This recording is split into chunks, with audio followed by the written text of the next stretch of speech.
Mandeep Singh. I'm the MD and CEO of CPM India. I'm back with you to take another session. This session is about project management of field. As we know, project management is extremely critical to any event time span. This is going to be a tightly packed session, and hence I'm going to put focus on 3 or 4 key things and get into a little more detail of that. So without any further ado, let us get straight into a session, and I'm going to share my screen with you. While I'm sharing the screen, I would like to highlight that we need to first look at the objectives. And the 2 objectives that we'll be looking at today is discuss the project management and the approach, and also understand the techniques which are used in the project management. But how do we get and how do we achieve these objectives? The way we achieve these objectives are that first we look at the definition. You will see 2 definitions on your screen. I'll give you some time to go through them. One thing which you'll find common is that project is about a one-time effort to do a particular activity. In that time span, you have to organize, you have to implement, you have to execute, and you do the post-event thing. And all that requires certain tools and certain thought process to make sure that you are able to do a successful project management.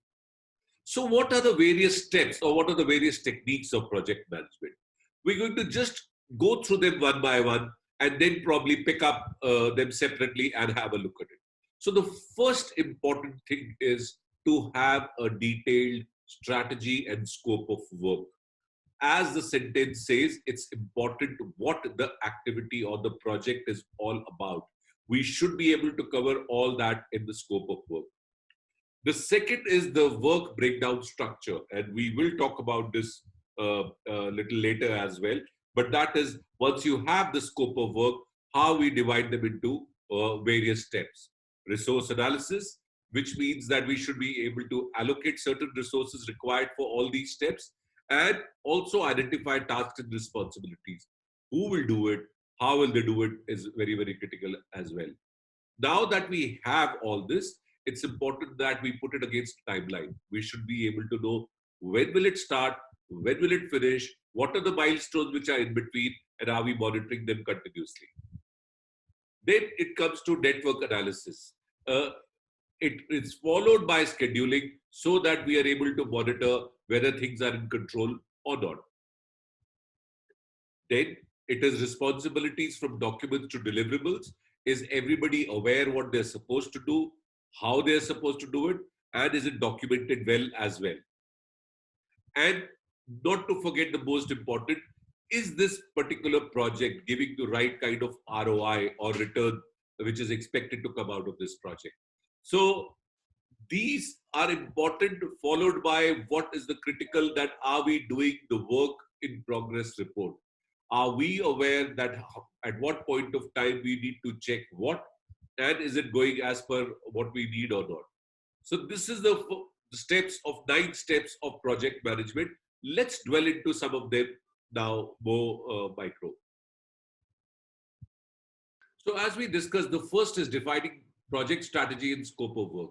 It's one of the most important document which actually consists of what exactly the project is meant for, what is the objective it is going to solve, what are the timelines it is going to be completed in, and also a budget so that it can go for approval to whomever it needs to go for, and people can have a look at the scope document and are able to give you a go ahead.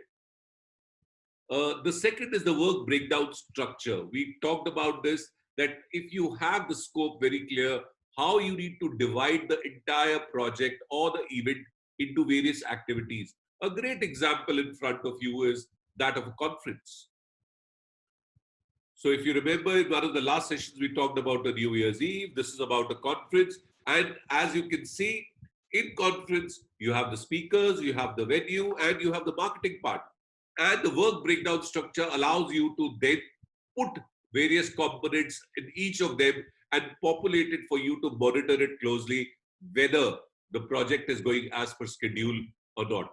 The objective of the work breakdown structure is to give you an overall picture and give you a better control on the smaller pieces so that you are able to manage and know whether the things are going correctly or not. You will see that it is more like a tree structure, and that's how the work breakdown structure is done. Why, why is breakdown structure important? And I think there are four reasons. It's first, it gives you a overall breakdown of things and puts a complete structure. It helps you to understand the project better. It also shows you a hierarchy of deliverables, when what needs to be done, and that is very important. And then, because if you know all this, it helps you to organize things in your mind. I'm going to suggest a tool also for this, and it's a tool which I use very often. If some of my colleagues have used very often, and it's called a RACI tool, which is Responsibility Assignment Template. So in the RACI tool, the RACI stands for R, which is who all are working on the project. So people who are responsible for the project. Please note, people who are working on the project are responsible. A stands for accountable. Who's the owner of the project? Whose neck is on the block because of this?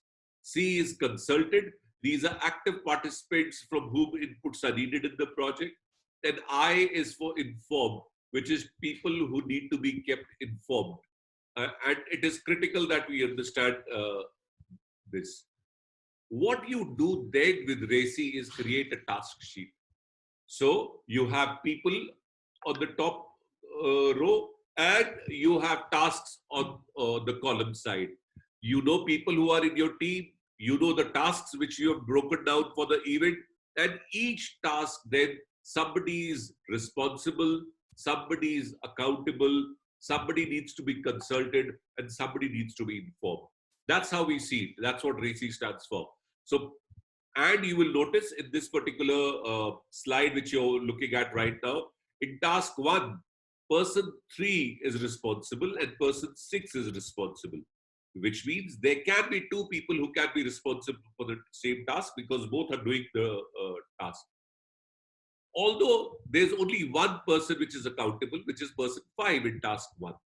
And then there is person 1 who needs to be consulted and person 4 who needs to be informed. And this is how you create the whole RACI task sheet. I'll highlight few things. Although more than one person can be responsible, but only one person can be accountable. So you need to be careful that only one person is accountable in this. And that's important.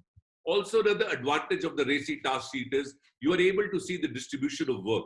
You're able to see, is one person overloaded with too much responsibility or accountability? Is one person just being informed all the time?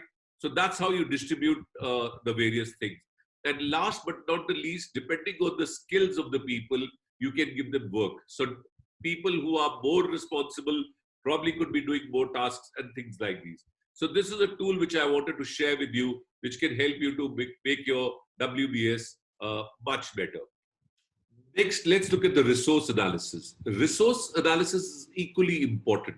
You have broken down the tasks, you know who's responsible, who's accountable, but what needs to be understood, what kind of resources are required, whether resources are going to be provided by the company which is doing the event, is it going to come from some of the clients or sponsors, and what are the tasks which need to be outsourced to a supplier.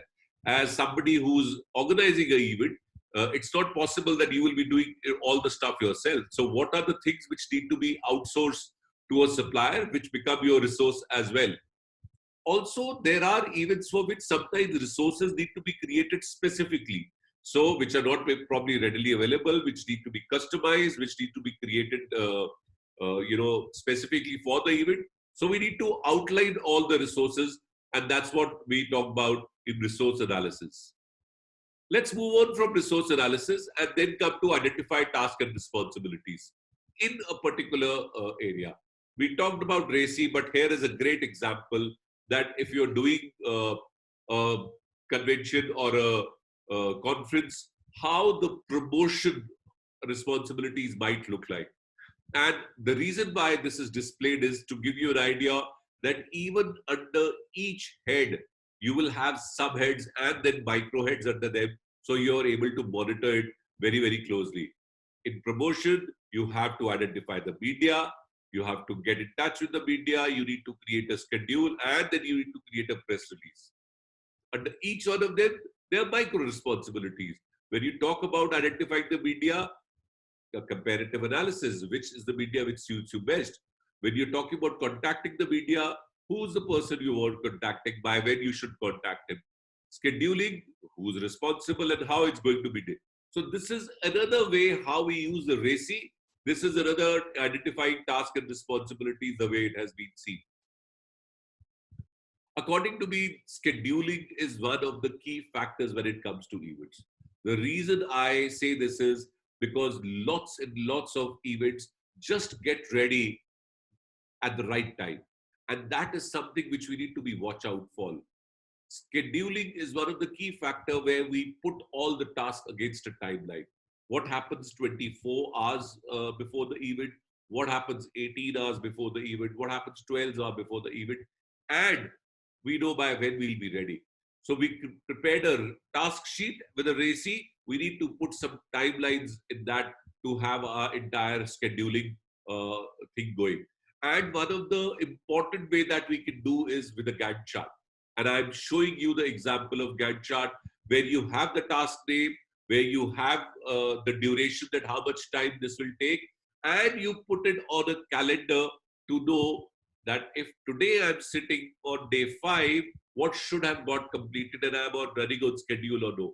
Also, what needs to start today till the end of the event so that I'm able to do all these things at time. I personally think tools like Gantt chart and scheduling are very, very important. They have helped me a lot to make sure that we are able to monitor our events. Please make sure that when you are planning an event, you are able to create these task sheets and Gantt charts and practice them so that on paper, these are the best things which you can know so that you can, your event is under control. Let's move on to the other important thing, which is network analysis and the critical path method. Very, very important. And I say very, very important because when you are in the event, sometimes smaller things can skip you, right? So it's important that in front of you, you have the complete network analysis. Here's a great example of just printing the invitation card. It, it, it seems simple that it's a printing of invitation card, but it has a process. And that's, if you will see, that's what has been displayed.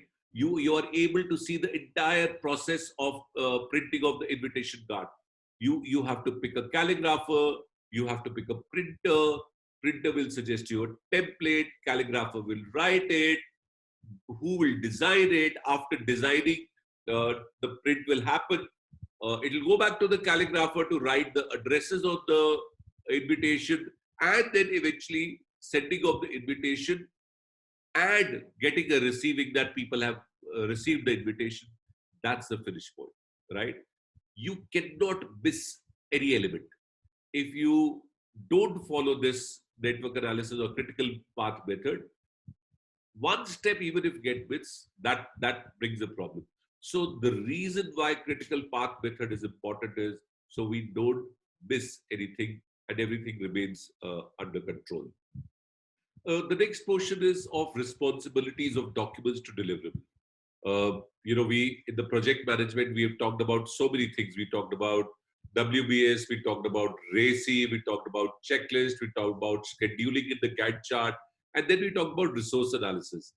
It's important that we are able to document all this at any given point of time. We need to have these checklists ready with us. We need to make sure there's a documentation process which people can refer to and multiple people can refer to so that in the end, the desired result is delivered. So that is probably the importance of documents and delivery for the project course. Let's move on and see what return on investment means, which is the payback period and return on investment. Every project or event that we're talking about has to have an end objective.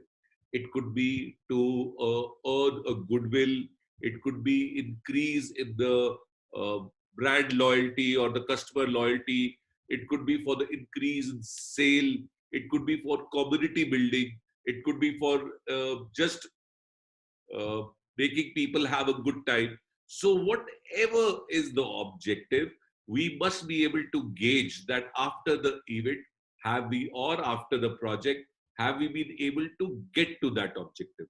So, if it is about increase of goodwill, do we know what was the goodwill before the event, what was the goodwill after the event? If it is sales, do we know how much sales we were able to impact? If it is about building loyalty, do we need to check whether the people who are loyal, did they like the event, did they not like the event, will they like to come again? So these are the important areas which we must have a track on return on investment and look at it. The last but not the least is the work in progress report. uh, as you must have noticed, the whole project management consists of lots of pieces, lots of small pieces. So at any given point of time, right from the tracking sheet, right from the gap chart, right from the critical path, it's important that we are able to see what is the work in progress report. And as I mentioned, that will help us to know whether the event is going on track or not on track. Let's come to some of the tips and best practices for creating this whole project chart or the WBS work breakdown structure effective. First, have a nice brainstorming session with your team. First, have a nice brainstorming session with your team. Everybody will give you ideas. You can look at all the ideas and then allow the team to probably create the work breakdown structure. Use a whiteboard, they can write the responsibilities, they can write accountabilities, they can break every task into minor details. Also, take advantage of some of these techniques. I talked about the RACI techniques, I talked about the Gantt chart. Use these techniques, these are important techniques. Also, then start doing micro detailing of the WS structure. Put as much details as possible. Have a review mechanism of this. It's important that you have a review mechanism of this entire timeline.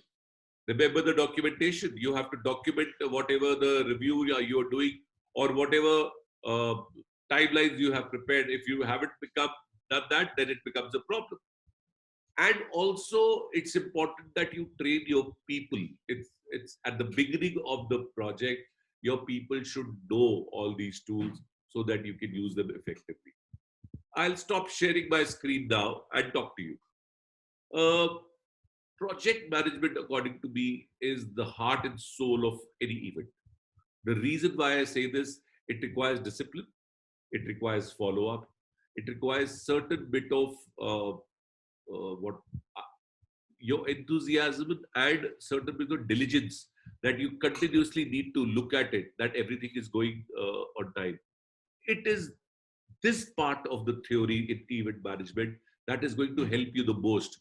You will adapt it to the live situations, you will change it to the live situations, but your knowledge of this needs to be solid.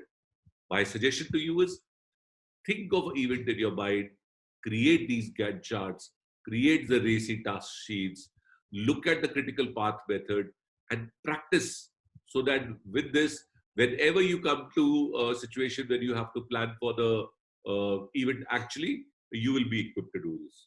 Thank you so much for joining in. I hope you enjoyed the session. I enjoyed talking to you, and I hope sometime soon I'll see you at the live events.